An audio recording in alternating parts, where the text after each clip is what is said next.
Bonjour Marcel. Bonjour JP.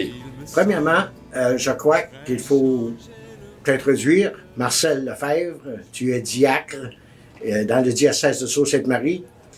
Puis aujourd'hui, on se retrouve le 9 novembre 2021. Donc, c'est la date où on fait ce tournage, mais on va reculer en arrière parce qu'aujourd'hui, on va essayer de retracer l'histoire de Marcel Lefebvre. Donc, Marcel, toi, tu es né à quel endroit? Moi, je suis né sur la ferme à Chelmsford. Ouais. Peux-tu nous situer un peu par rapport à la ferme à Chelmsford? Quand on entre dans le village, on traverse le pont et puis on tourne à gauche le long de la voie ferrée pour à peu près un mille et demi. Et puis la maison était située sur le haut d'une colline. C'est là qu'il est. Le nom de ta mère, c'était quoi? Antoinette Rulé. Et ton père? Hector Lefebvre. Et dans cette famille, il y avait combien d'enfants? 11 enfants. 11 enfants? Oui. Je suis le cinquième, moi. Le cinquième, combien de filles, combien de garçons? Les 5 premiers, c'est des garçons. Moi, je suis le cinquième de ces garçons-là. Ensuite, il y a eu une fille. Ensuite, il y a eu 2 autres garçons. Ensuite, 3 autres filles. Fait 11 en tout. Donc, étant le cinquième, tu étais presque au milieu. Oui. Donc, tu en as vu d'autres venir après toi. Puis, tu as vu les aînés prendre le chemin de la vie un peu partout. On dit toujours que l'enfant du milieu, c'est la pire position à avoir. Pourtant, moi, je n'ai pas ressenti ça du tout. J'avais l'appui de mes frères plus âgés, puis aussi, bien, j'aimais bien les plus jeunes qui grandissaient, là. Donc, tu as fait ton éducation primaire où? À Chelmsford. À l'école Saint-Joseph? L'école Saint-Joseph a plusieurs petits endroits. Parce que dans ce temps-là, il fallait que je te compte partout. Je suis allé à l'école, une ancienne quincaillerie, une ancienne boulangerie, des choses comme ça. Le sous-sol de l'église pour le secondaire jusqu'en 10e année. Ensuite, les nouvelles constructions de quelques salles de l'école secondaire de Chelmsford. Ouais. Donc, les gens d'aujourd'hui auraient de la misère à comprendre cela. Oui. Pas de gymnase, pas de bibliothèque. Donc, après ton primaire, tu es allé où? Après le primaire, mon secondaire, c'est à Chelmsford. Ensuite, je suis allé à Ottawa pour devenir professeur. L'enseignement? L'enseignement. Donc, tu as fait de l'enseignement pendant combien de temps? À partir de 1959. Ouais, en septembre 59. À l'école Saint-Albert. C'est là que j'ai commencé. Ici à Sudbury, sur la rue Eyre? Oui. Et ensuite?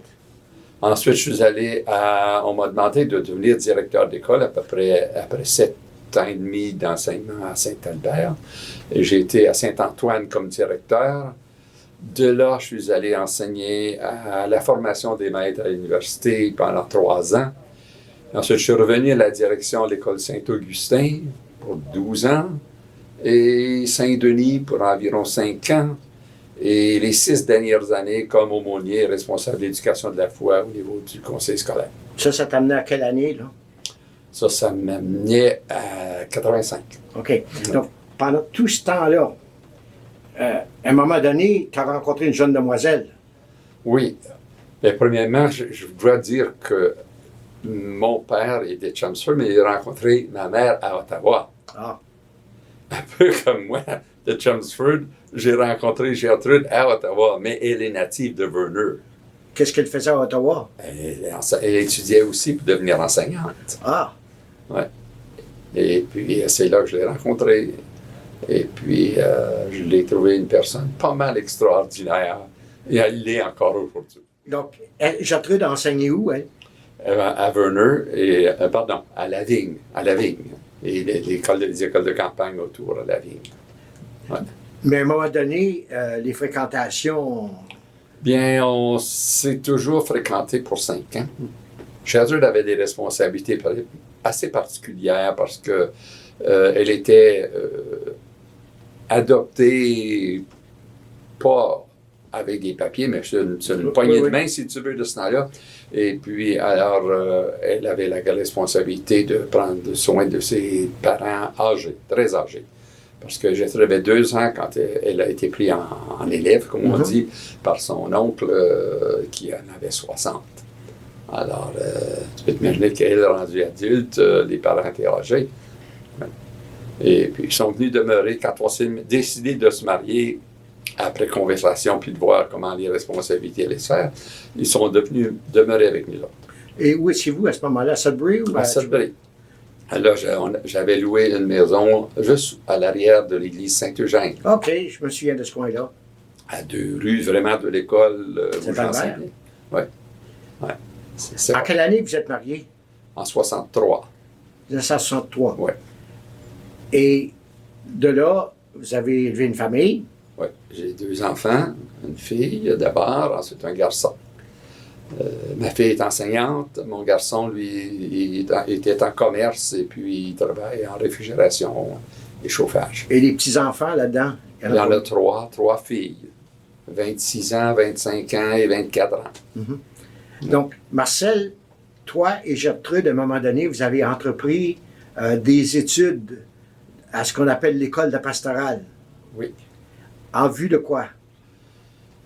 En vue de se perfectionner personnellement, selon pour notre foi, ainsi de suite. Et puis ensuite, ça l'a réveillé en moi ce désir de travailler en Église. Et au tout début, moi, je devais aller au collège pour devenir prêtre.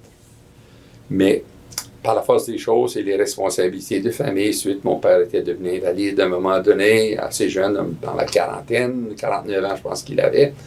Et puis, alors, il y a des responsabilités particulières. Je n'avais pas l'argent pour payer un collège. Alors, je me suis dit, si le bon Dieu me veut là-dedans, il me trouvera bien un autre moyen. Et ça a fini par être ça, l'école de pastorale et ensuite l'appel au diaconat. Donc, tu parles de l'appel au diaconat. Pour les gens qui ne savent pas qu'est-ce que c'est, ça, là, le diaconat, c'est quoi? Un diacre, c'est un clerc. C'est une personne qui a été ordonnée. Diacre, c'est une personne qui choisit de travailler au service. Parce que le diaconat, vraiment le mandat, c'est le service. Et c'est toujours gratuitement. Il n'y a pas de salaire associé à ça. Et c'est un homme qui, d'après ses études, ses talents, ses connaissances, peut, avec la permission de l'évêque, accomplir plusieurs choses qu'un prêtre ordinairement ferait. Sauf qu'on ne peut pas consacrer, on ne peut pas alors aussi donner le sacrement des malades. Mais tu peux baptiser, présider des mariages, oui. Proclamer la parole, prêcher, accompagner les malades. Oui. Dans l'Église, on dit souvent que le diaconia, ça veut dire servir. Oui. Donc, si on va dans l'Écriture sainte, on voit qu'à un moment donné, les apôtres ont choisi 7 personnes, plus ou moins à ce moment-là, Oui. pour être au service des tables. Exactement. Donc, aujourd'hui, quand on interprète ça en 2021, le service des tables, dans ce temps-là, c'était pour s'occuper des veuves, parce que les veuves n'avaient pas de droit d'héritage. Oui. Donc, mais aujourd'hui, ça veut dire quoi, ça? C'est très élargi. Alors, c'est le service tout de même. Puis moi, j'ai toujours été une personne qui aime rendre service. J'aime ça échanger avec les gens, j'aime ça aider les personnes. Sur notre rue, on va voir n'importe quel voisin, on est tous des personnes qui s'échangeons des services. Et puis, en Église, bien, je pense que j'ai fait un peu de tout ce qui m'était possible de faire. Donc, ton service bien particulier a été au niveau diocésain, souvent. Oui. Tu as, surtout à la paroisse Sainte-Anne-des-Pins, à Sudbury, pendant combien d'années? 54 ans, j'ai été à la paroisse Sainte-Anne-des-Pins. Aussitôt que je suis parti de Saint-Eugène, je suis venu à Sainte-Anne. Et combien d'années comme diacre à Saint-Jean? 36 ans. 36 ans. Oui. Peux-tu nous brosser un petit portrait de comment ce diaconat-là s'est vécu? Ah mon Dieu. D'abord, siéger sur une foule de comités à la paroisse. J'ai beaucoup travaillé au sein du club Sainte-Anne-des-Pins, qui était dont le mandat, c'était de créer un esprit de famille, un esprit communautaire. Et puis, il y avait parmi ces gens-là des personnes dévouées, des bénévoles.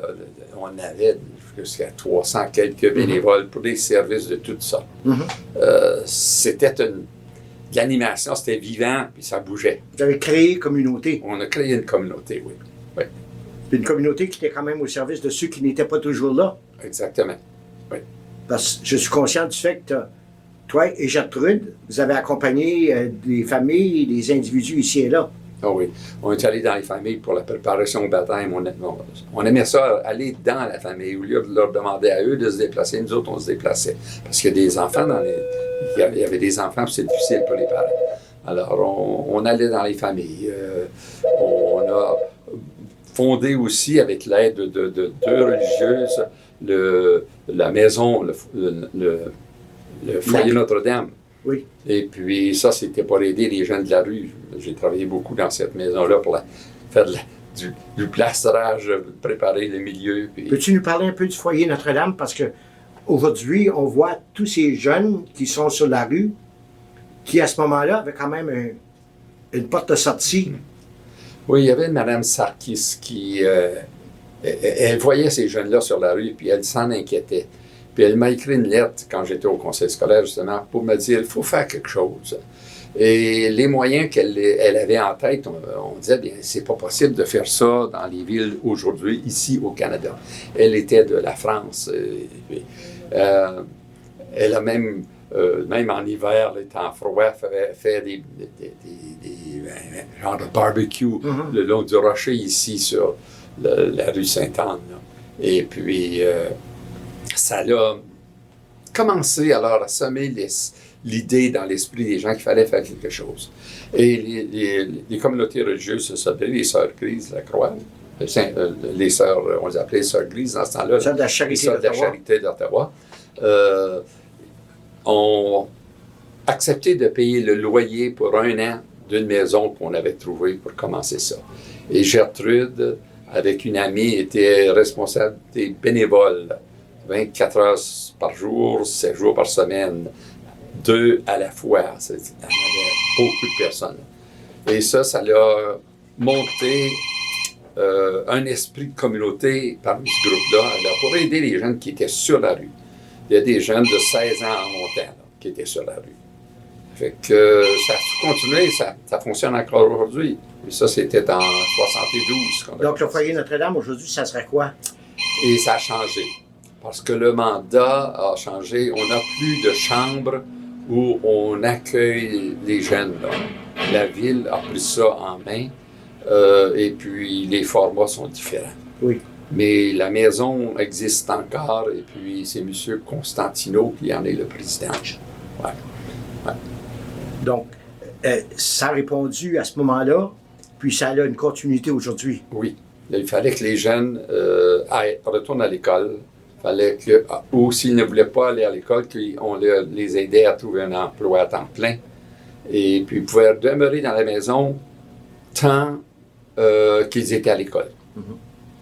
Donc, un appui. Le couple, parle-moi du couple, l'importance du couple qui exerce un ministère diaconal, d'une certaine façon, puis aussi le couple, toi, Gertrude, qui avait quand même collaboré comme un, dans l'éducation, à travers des travaux qu'elle faisait, tu faisais, puis vous faisiez ensemble, à travers du ministère que tu faisais et que vous faisiez ensemble. Toujours ensemble. Toujours ensemble. Oui, toujours. Donc, le secret, c'est... L'unité.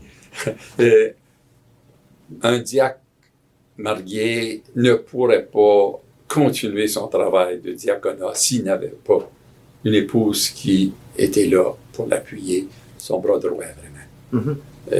J'ai été chanceux d'avoir une épouse comme ça. Et je dois dire qu'avant d'accepter de devenir diacre, il fallait que mon épouse accepte et que mes enfants acceptent aussi. Parce que c'est impossible de pouvoir être un diacre efficace sans l'appui des enfants et de l'épouse. Comment tu fais pour garder l'équilibre dans tout cela? je sais pas comment avec moi, comment ça s'est tout placé, ça. Ça prend beaucoup de patience, premièrement. Puis, on m'a toujours dit que j'étais un homme de patience. Je ne sais pas. Il y en a peut-être qui m'ont trouvé que je ne l'étais pas. Mais oui, ça prend de la patience, ça prend de la ténacité. Puis je dois dire que j'arrivais le soir, après des réunions à 10 heures le soir, fatigué. Mais le lendemain matin, j'avais encore de l'énergie, puis je recommençais. Et mes enfants, des fois, me disaient « Ralentis, là, tu sais, t'en fais trop, là. » Mais c'était plus fort que moi. Moi, je ne suis pas capable de rester assis tranquille à rien faire. Là, tu le fais là, depuis 20 minutes. Oui. Donc, maintenant, à un moment donné, tu as pris la décision de dire « faut que je prenne une distance ». Oui. Parce qu'il faut dire qu'avec toute une équipe, en l'absence d'un curé à la paroisse Sainte-Anne-des-Pins, tu as vu à la gérance, à l'administration, à l'organisation liturgique pour que la communauté continue à vivre. Oui. Puis c'était pendant toute la question de pandémie. Ça devait durer, quand on m'a demandé d'accepter ça, ça devait durer 1 mois, 1 mois et demi. Ça a fini par durer presque 2 ans. Mon Dieu, oui. Parce qu'on cherchait un prêtre. Puis à un moment donné, le prêtre est venu de la Côte d'Ivoire. Puis tu as quand même permis à ce prêtre de s'inculturer graduellement en voyant toutes les exigences nécessaires pour s'établir au Canada. Oui. Puis encore là, vois-tu, ça répondait aussi à quelque chose que j'aime faire. J'aime ça rencontrer des gens de d'autres pays, des gens de d'autres nationalités. J'aime ça échanger avec eux. Alors, quand lui est arrivé, Thierry, le père Thierry, c'était naturel pour moi de m'asseoir avec lui, d'échanger et de faire tout en mon possible pour qu'il s'intègre facilement dans le milieu, dans la paroisse. Et puis quand j'ai jugé qu'il était capable de prendre le tout en main, eh bien là, je me suis retiré lentement, un petit peu à la fois. Et les choses ont fait que je pense à mes vieux jours. Mon épouse aussi. Mon épouse a passé à travers de grandes difficultés, 2 fois avec du cancer, avec de la chimio, de la radiation et tout ça. Nos enfants s'inquiétaient de nous. Et puis alors, ils sont arrivés à dire, bien, déménagez avec nous. On va prendre soin de vous jusqu'à la fin de votre vie. Et alors, ma fille... Donc, c'est ça que le prochain chapitre. Oui. Donc, c'est quoi ce chapitre? Comment est-ce qu'il se dessine? C'est une nouvelle vie vraiment qui commence. C'est déchirant à la fois comme si c'est très attrayant. Déchirant parce que je sors de mon diocèse, je m'en vais dans le diocèse de Timmins. Je quitte mes gens de ma rue où j'étais le responsable de la surveillance du quartier depuis une 50aine d'années.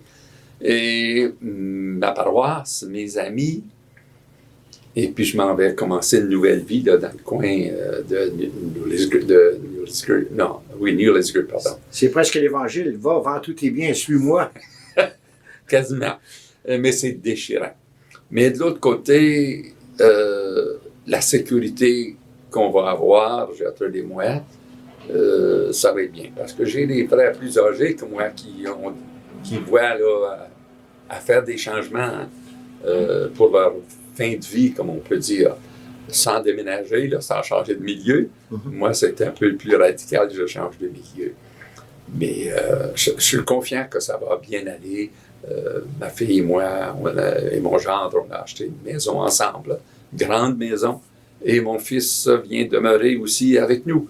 Alors, on commence tous ensemble dans un nouveau milieu. Resclamat Domino, on revient chez nous, ensemble, les enfants, les petits-enfants, papa et maman. Oui. Et il y a 2 petites filles tout de même qui sont un peu plus réparties, là. Il y en a une qui est à Toronto. Elle finit sa maîtrise là, en biochimie, puis alors elle va travailler certainement dans cette région-là. Et l'autre est à Sudbury, qui travaille dans les arts. Elle aime toujours aimer dessiner, puis tout ça. Alors elle travaille dans ce domaine-là comme vraiment personne qui prépare des affiches, des choses en même. Ouais. Donc, toi, en prenant cette nouvelle étape, dans cette nouvelle région, dans cette localité où vous vous établissez, tu vas quand même continuer à faire du jardinage et Oui, j'ai toujours aimé jardiner. travailler la terre. C'est le fermier en moi, cela. Oui, oui, Si oui. tu veux. J'ai des membres de ma famille qui n'ont pas aimé la ferme, mais moi, j'ai toujours aimé la ferme. J'ai toujours travaillé à côté de mon père à la ferme, puis d'autres de mes frères et sœurs aussi. Pas seulement que les hommes, les femmes travaillaient sur la ferme aussi. Surtout ma sœur Claudette, qui est juste après moi. Et puis là-bas, bien, il y a 3,9 acres de terrain. Ça va me permettre de faire du jardinage, puis des choses comme ça. Donc, Marcel, on a brossé un peu là, du début à aujourd'hui et un regard sur l'avenir. Peux-tu peut-être, dans un moment de réflexion ou de... Tu sais, tu as vu beaucoup, tu as vu l'Église vivre certaines transitions. Comment est-ce que tu vois la communauté de foi, la communauté de Sainte-Anne-des-Pins, ou quel conseil aurais-tu à nous donner après avoir vécu tout ça? Je pense que c'est de créer des milieux où on peut être ensemble, mais en donnant un service. Juste de s'asseoir puis parler, c'est pas ce qui va faire la différence. C'est de sonder le terrain, voir où sont les besoins, puis d'essayer de créer des milieux de service pour les gens. Qu'ils soient des adolescents, qu'ils soient des plus jeunes, ou qu'ils soient des adultes, des vieillards, il y a toujours un service à donner. Je me souviens que pour les adolescents, ce qui a été profitable, j'organisais toujours un souper, pizza, rencontre des jeunes de 8e année. Des fois ceux de 7e, mais 8e année. Et puis là, on discutait un peu de tout. Ils s'ouvraient et puis ils ne voulaient pas partir. Le souper était à 5 heures, puis il était rendu 7h30. Puis il était encore après parler, puis il fallait dire, bien là, il y a des devoirs, il faut que tu continues à l'école, et ainsi de suite. Mais ils s'ouvraient pour parler de ce qu'ils vivaient, eux, les difficultés comme les joies. Présentement, dans l'Église, le pape François a convoqué un synode de synodalité. Un synode pour le monde entier. Puis il y a 3 éléments de base qui touchent, puis dont tu viens parler. Premièrement, se rassembler, se rencontrer. Ouais. Deuxièmement, s'écouter, s'entendre, dire des choses. Puis troisièmement, aller en mission. Donc, c'est ça que tu as fait avec ces jeunes. Le plus grand ennemi aujourd'hui, là, c'est le téléphone cellulaire et la tablette. Parce qu'on dirait qu'on devient esclave de ça. Quand on voit au restaurant des gens qui se rassemblent, mais c'est le téléphone cellulaire qui retient plus leur attention au lieu du groupe dans lequel ils se trouvent. Ça, c'est vraiment pas bien. Même ici, aujourd'hui, le téléphone sonne, le cellulaire sonne, il faut les ignorer. Oui. Et puis, c'est de l'esclavage, ces machines-là. Mm-hmm. Et je suis certain moi, que les jeunes là, qui sont pris avec leur téléphone, tu leur demanderais de s'en passer pour une journée, là, puis ils souffriraient de sevrage. Oui.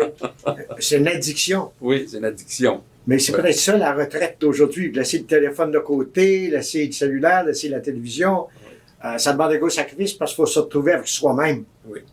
Donc, les gens qui sont à l'écoute, que tu as connus le long de ton parcours, que tu as aidé à préparer des baptêmes, des sacrements, des mariages,